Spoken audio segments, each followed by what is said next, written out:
voulais créer une communauté, mais une communauté, comment dire, un atelier à la fois de création et de réflexion. C'était ça que je voulais faire. Et bah, je crois qu'on a réussi à le faire.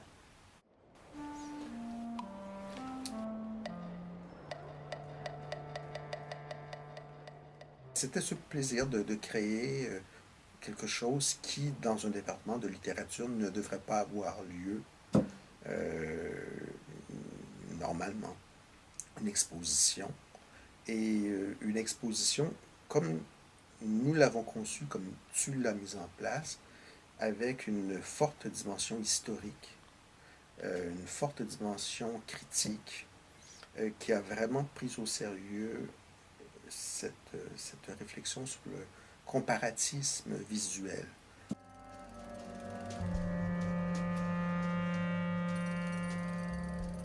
Pour moi, c'était associé à cet activisme, mais un activisme érudit.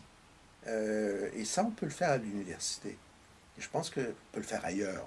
Mais je pense que de pouvoir le faire à l'université, de l'avoir fait comme on l'a fait avec des étudiants qui n'étaient pas des étudiants, parce qu'on est tous des étudiants à toutes les étapes de notre vie, mais de travailler et de manière créative, mais sans guillemets, de cogiter, de réfléchir. On s'est rencontrés souvent ici.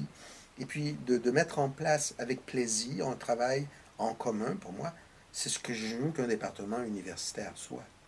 Donc pour moi, ça représente mon idéal d'une communauté universitaire dans laquelle les distinctions, je dirais, institutionnelles entre le professeur et l'étudiant sont abolies, pas par romantisme, pas avec une sorte d'idéalisme qui est celui je dirais, de l'absence de hiérarchie, mais de dire que si l'on travaille ensemble, on peut créer des objets.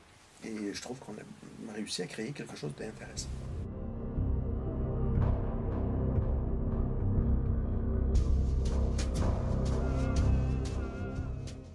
Je trouve que qu'on a souvent traité euh, cette, cette dimension de l'Empire dans le discours intellectuel contemporain de façon très, très prétentieuse et de façon très grandiloquente. C'est-à-dire, des gens grandiloquents qui traitent de l'Empire, c'est ridicule. Des pédants qui traitent de l'Empire et de la chute de l'Empire, c'est une caricature. Donc, parce que ce sont des gens qui se perçoivent eux-mêmes comme des êtres impériaux, des savants qui traitent de l'Empire. C'est ridicule. Alors que nous, on a fait totalement le contraire. On est allé chercher la dimension plastique, la dimension iconologique.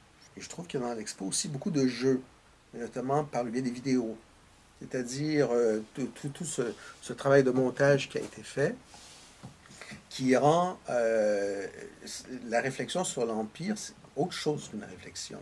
C'est-à-dire un travail je dirais, parfois qui laisse place au rire, à l'ironie, au sarcasme, comme si cette dimension de l'accomplissement formel dans une volonté de création qui peut tenir d'une pulsion de pouvoir, comme si ça pouvait être beau. La question qu'on pourrait se poser plus tard, c'est pourquoi on trouve ça beau. On ne devrait pas. Mais donc, ça va probablement chercher quelque chose d'extrêmement puissant dans un fantasme d'immortalité, de toute puissance, de consécration d'une assise, d'un territoire, d'une architecture. Mais comme on a travaillé sur différents empires, toujours avec la mesure du World Trade Center, avant le 11 septembre, on a probablement aussi travaillé sur cet aspect de l'Empire avant sa destruction. Ce sont les tours jumelles avant leur destruction. Donc, les tours dans l'illusion de la pérennité du pouvoir. Elles sont belles, elles sont intéressantes, ces tours, elles étaient belles. Mais on ne les voit depuis 2001 que sous la forme euh, de ce que l'on associe à l'implosion euh, ou à la destruction, devrais-je dire, d'une ville, New York. Alors que là, on les a restaurés dans leur idéalité verticale, on les a mis en contexte historique, et puis avec les deux vidéos, on a joué constamment avec les lieux communs de l'Empire, mais qui sont aussi les lieux communs je dirais, de notre vie actuelle.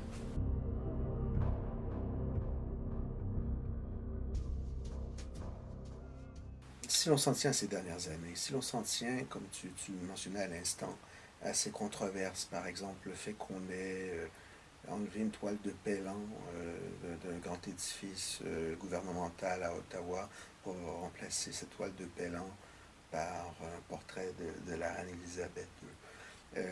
Si l'on s'en tient à ce qui s'est passé tout récemment, ce qui pourrait paraître une maladresse, mais la fête du 15 août qui est la fête des Acadiens, mais aussi le souvenir de la déportation des Acadiens, avec un communiqué de presse d'un ministre quelconque, je crois que c'est le ministre du patrimoine, qui dit que les Acadiens font partie, je crois que c'est l'expression, du patrimoine royal du Canada.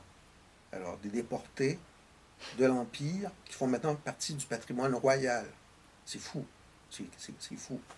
Je dirais que euh, l'on sous-estime du Québec, plus particulièrement, l'importance de ce symbolisme impérial. D'une part, les Québécois se le représentent comme un habitus, comme les Canadiens anglais, puisque ça fait partie de la trame de leurs institutions. Hein. Le Québec n'est pas la France. Mais probablement que nous sommes beaucoup plus, enfin j'aime pas le nous de toute façon, mais que venant de Montréal, dans un univers qui a été, oui, qui a été l'objet d'une conquête, on ne peut pas non plus nier ces aspects-là. La représentation de l'Empire est certainement tout à fait différente. Ça se manifeste de multiples façons, soit par le refus de la conscription lors de la Seconde Guerre mondiale, soit par d'autres formes. Mais j'ai été frappé comme toi à quel point il était en apparence impossible de distinguer le Canada de ses représentations impériales britanniques.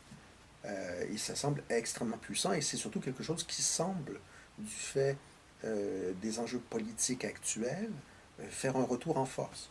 C'est-à-dire d'établir une britannicité qui vient finalement euh, amoindrir la dimension du multiculturalisme, qui fait peur, puisque cette idée que le Canada est le plus beau pays du monde, est ouvert à l'immigration, c'est une blague, là. Donc cette britannicité qui impose une assise symbolique forte de pouvoir, d'autorité, de loyauté, en même temps cette mise en sourdine du multiculturalisme et tout simplement cet oubli du Québec, qui n'existe plus, qui n'est plus présent dans l'imaginaire. Donc, c'est intéressant que cette exposition, on l'ait construite avec comme élément actuel de notre discussion le fait que le Canada est une sorte, je dirais, de succursale régionale de l'Empire.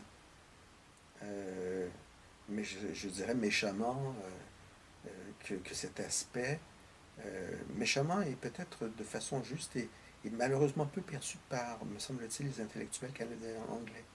Je ne parle pas nécessairement des professeurs d'université, mais si on lit les médias canadiens anglais, on semble considérer que c'est tout à fait bien et que somme toute, pourquoi pas continuer dans cette voie.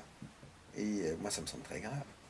Euh, et bien que ça n'ait rien à voir en apparence, mais les débats qui vont avoir cours, puisqu'on est à la fin du mois d'août, autour de la question de la laïcité, des symboles ostentatoires, des enjeux de la laïcité dans l'espace public, vont reprendre encore une fois cette opposition très très forte entre le républicanisme d'héritage français, même si ce n'est pas ce qui se joue, semble-t-il, dans ce qui va être proposé comme projet de loi, et une dimension impériale qui consiste à dire les droits individuels prévalent, oui, mais parce qu'il s'agit de l'Empire. Et les droits individuels sont les droits collectifs ou le collectif qu'incarne l'Empire.